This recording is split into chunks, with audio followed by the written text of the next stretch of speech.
Hello everyone, welcome to sports Tak. मैं हूं खुशी गुप्ता।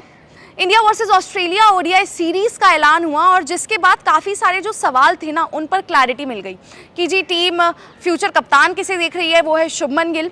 और एक बड़ा नाम, क्योंकि विराट रोहित तो बड़ा नाम है ही, उनके साथ एक और रविंद्र जडेजा, उन पर भी कहीं ना कहीं क्लैरिटी मिल गई है कि शायद अब ओडीआई क्रिकेट में रविंद्र जडेजा से आगे बढ़ गई है टीम। जहां पर आप जानते हैं चैंपियंस ट्रॉफी वहां पर जडेजा खेले और उसके बाद अब इस ओडीआई सीरीज का हिस्सा नहीं है।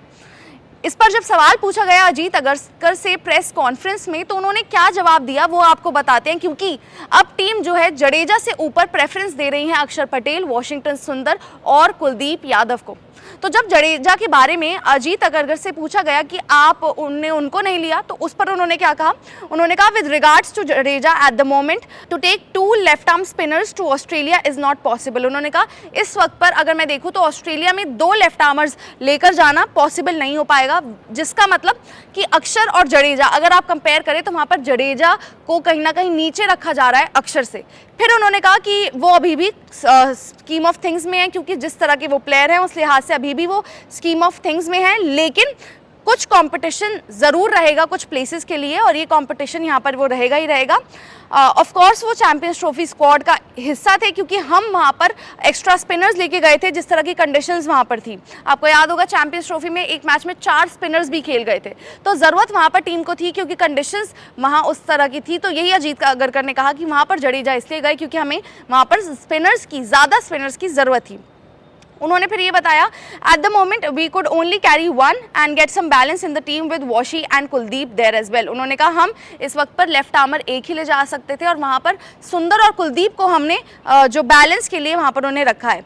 हमें नहीं लगता कि हमें इतने ज़्यादा स्पिनर्स की ज़रूरत होगी ऑस्ट्रेलिया में, और क्योंकि ये शॉर्ट सीरीज़ है तो उस लिहाज से यहाँ पर जडेजा को हमने अभी टीम में नहीं लिया है।